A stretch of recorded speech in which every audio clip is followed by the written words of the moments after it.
بسم الله الرحمن الرحيم. السلام عليكم ورحمة الله وبركاته. الحمد لله والصلاة لنبيه محمد وآله وصحبه أجمعين.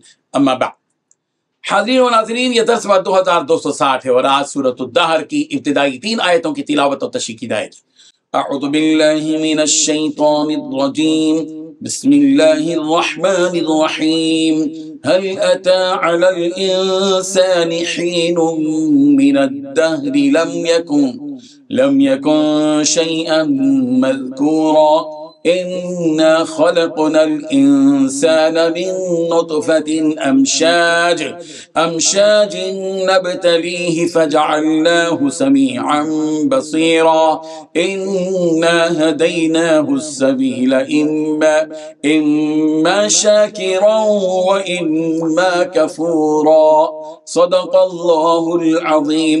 لفظی ترجمہ یوں ہے، هل أتى، تحقیق گزر چکا ہے، علی الانسان، انسان پر، حین ایک وقت، من الدہر، زمانے سے، لم یکن نہیں تھا وہ، شیئن کوئی چیز، مذکورہ قابل ذکر، انا خلقنا، بلا شبہ ہم ہی نے پیدا کیا انسان کو، من نطفت امشاد، یہ ایک ملے جلے نطفے سے، نبتلیہ، ہم اسے آزمائیں، فجعلناہ، لہذا ہم نے اسے بنایا، سمیعا، خوب سننے والا، بصیرا، خوب دیکھنے والا، انا، بلا شبہ ہم نے، ہدیناہ، ہدایت دی اسے، السبیل، راستے کی، اما خواہ شاکرا، و شکر گزار بنے، و اما کفورا، خواہ وہ ناشکرا بنے۔ ترجمہ یوں ہے، انسان پر کبھی ایسا وقت آیا ہے کہ جب وہ کوئی قابل ذکر چیز نہیں تھا، ہم نے انسان کو ایک ملے جلے نطفے سے اس طرح پیدا کیا کہ اسے آزمائیں، پھر اسے ایسا بنایا کہ وہ سنتا بھی ہے، دیکھتا بھی ہے، ہم نے اسے راستہ دکھایا کہ وہ یا تو شکر گزار بن جائے یا ناشکرا۔ ان 3 آیتوں میں 4 باتیں بیان کی گئی ہیں۔ پہلی بات، انسان پر کوئی ایسا وقت آیا ہے یا نہیں کہ جب وہ کوئی قابل ذکر چیز نہیں تھا۔ دوسری بات، ہم نے انسان کو ملے جلے نطفے سے اس طرح پیدا کیا تھا کہ اسے آزمائیں۔ تیسری بات، پھر اسے ایسا بنایا کہ وہ سنتا بھی ہے اور دیکھتا بھی ہے۔ چوتھی بات، ہم نے اسے راستہ دکھایا، یا تو وہ شکر گزار ہو یا ناشکرا بن جائے۔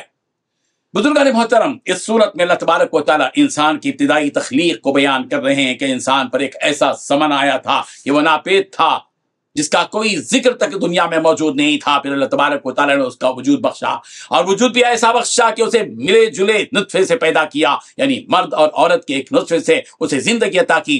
یہاں اللہ تبارک و تعالیٰ نے 2 مرتبہ انسان کا ذکر فرمایا، تو پہلے انسان سے علماء تفسیر نے کہا کہ حضرت آدم علیہ السلام مراد ہیں کہ ان سے پہلے انسانی زندگی کا کوئی تصور ہی نہیں تھا، پھر اللہ تبارک و تعالیٰ نے مٹی سے آپ کا جسم بنا کر اسے یوں ہی چھوڑ دیا کہ اسے کوئی جانتا تک نہ تھا، پھر اللہ تبارک و تعالیٰ نے فرشتوں کو اس سے واقف کروایا کہ میں ایک ایسی مخلوق پیدا کرنے والا ہوں جو زمین میں میرا خلیفہ ہوگا۔ اس طرح اللہ تبارک و تعالیٰ نے انسان کا وجود بخشا، اور دوسرے علی انسان سے اولاد آدم مراد لیا کہ انہیں وجود بخشنے کا طریقہ کچھ اور تھا کہ انہیں آدمی اور عورت، یعنی مرد اور عورت کے صلب سے نکلنے والے ملے جلے پانی سے پیدا کیا، کہ اس پانی سے حمل ٹھہرا اور پھر خون کا لوتھڑا بنا، پھر ہڈی، پوست، روح وغیرہ تمام مراحل سے گزر کر انسان کی شکل میں ماں کے پیٹ سے باہر آیا۔ پھر اس کے بعد جیسے جیسے وہ بڑا ہوتا گیا، اللہ تبارک و تعالیٰ نے اسے سمجھ عطا کی، فہم عطا کی، فراست عطا کی، دانائی عطا کی، اور پھر ایک مرحلہ جوانی کا ایسا آیا کہ اس کی یہ سمجھ و فراست پوری مکمل ہو گئی۔ اب وہ ایک اچھے اور برے کو پہچاننے کی صلاحیت پیدا کرنے والا بن گیا۔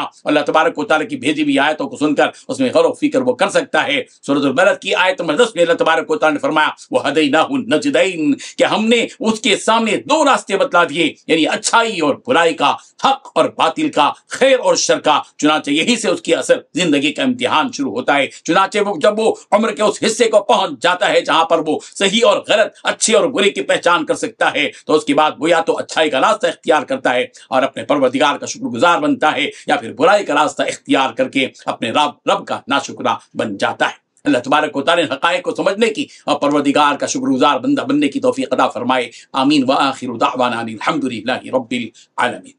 ڈیلی درس قرآن کو سبسکرائب کیجئے، اپنے تاثرات اور مشورے ارسال کیجئے، اور اپنے متعلقین کا گروپ بنا کر انہیں روزانہ درس قرآن بھیجئے اور اجر و ثواب پائیے۔ جزاکم اللہ خیر۔